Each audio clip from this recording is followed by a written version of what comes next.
let's see how you can very quickly start to benefit from knowing the positions of these shapes. What you need to do is figure out where the shape is, and there's a process that happens very quickly in your head, but it's going to sound more complicated as I describe it in words. It's actually something that happens, so quickly once you understand the method. So I picked just a random song. I picked Sweet Caroline by Neil Diamond, and I'm gonna hit play. And I'm gonna show you what goes through my head as I process this. So I'm gonna grab any note. That doesn't sound too bad. Well, let's see. I'm gonna go ahead and keep it. Okay, these two sound good, better than this one, wouldn't you say? That didn't sound good, because the question was, let me pause this. So as soon as I got one good note, this was the first note I picked, and I wasn't sure if it was good or bad, but then I tried that one, and that was definitely not very good. These two sounded good. Now I've almost got one shape. It's either this or that. It's gotta be one or the other, right? It's gotta be that or that. The whole system is built of whole steps and half steps, so if it's not whole step, it's whole step, half step. I forget what sounded good just a second ago, but I'm gonna push play in a second, and I think it was this. And if it is this, then we know we've got a triple block. Then the hunt for the other triple blocks begin, but first let me confirm that. Oh, it's definitely that. So we've got a bridge set. So now the question is there another bridge set underneath? And if it's not, then it's definitely a triple block, because that's the only case. It can't be a headset underneath the bridge set. It always goes in this direction. It would be bridge set, triple block, or another bridge set, and then a triple block. So very quickly, we can figure out this entire key. There we got two bridge sets. So that means that shouldn't be any surprise to you. As soon as I got these two bridge sets, no surprise that the rest of the notes are good as triple blocks. And then it shouldn't surprise you that the headset underneath that sounds good. Check it out.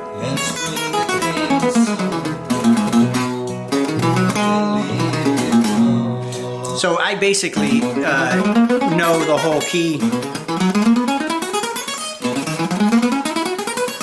And of course, nobody's going to solo around in that order, but your goal should be to play these shapes. I forget what order because I'm talking at the same time, but yeah, it was bridge set, triple, triple, triple, headset, bridge set, triple, triple, finish the triple, headset, bridge set.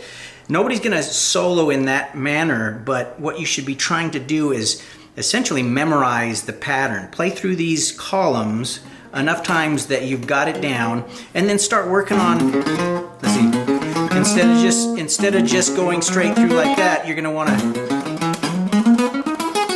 if you got the whole map in your head, you can move around at will.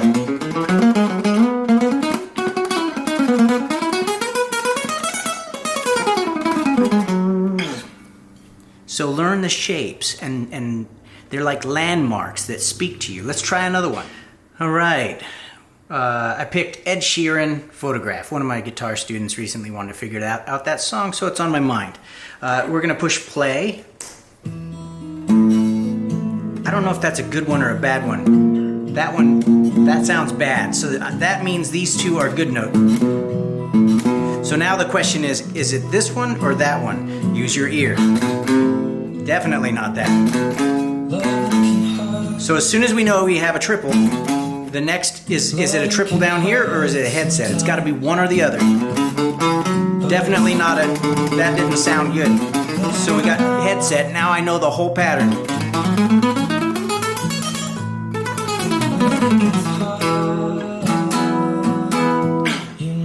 And that's how it works, man. All you have to do is figure out these shapes. It's really do, re, mi, fa, sol, la, ti, do, but the advantage, if you think about it, the advantage of the way I'm calling these headsets, bridge sets, triple blocks, is that they're smaller pieces of the puzzle. Rather than try to fit, because we could really do that. We could just do do, re, mi, fa, sol, la, ti, do. We could, and if that didn't work, move up one fret. And then if that didn't work, until we finally know that every note is in agreement with the music, it would work. but it's much quicker if you, especially if you can't play through the notes that fast, it's much quicker if you break it up into little pieces like I've done with my method. And it's quite extraordinary how beneficial that has been for me and for a lot of students that I've shown it to. So I hope it benefits you. We're going to do another song here in a second. It makes us feel alive.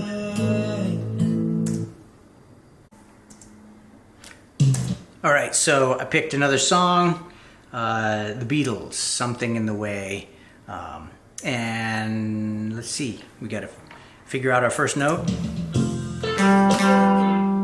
That doesn't sound good, so I'm going to go with these two. No, that's actually good.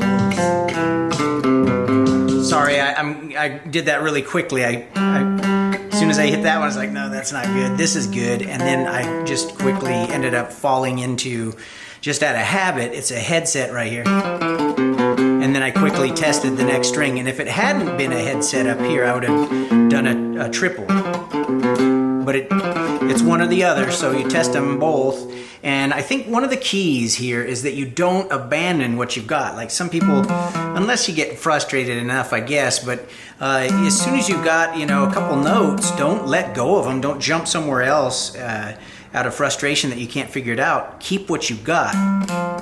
Because you have to understand it's got to be one note or another. I mean, if you pick a bad note, you're surrounded by good notes. These two would be good notes if that was a bad note. So keep them and then build either a bridge set or a headset or a triple block here or a triple block there. Keep those two notes until you have the rest.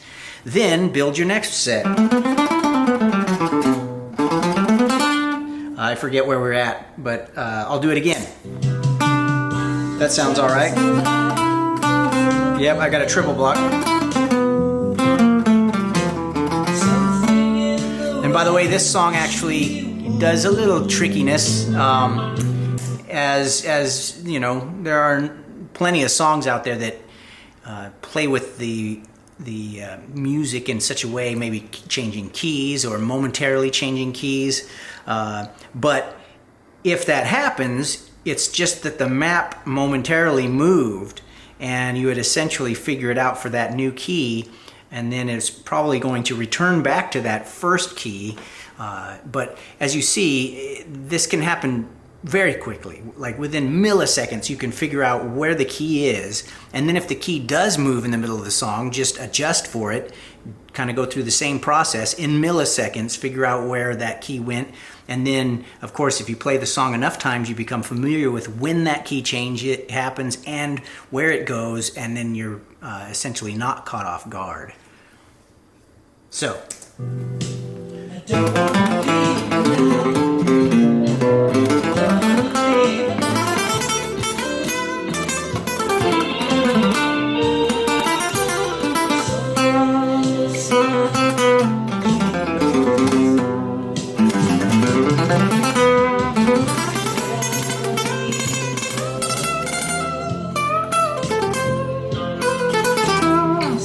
It's quite simple, and I hope you catch on, and I hope it benefits you. Rosetta Stone of guitar, tell a friend.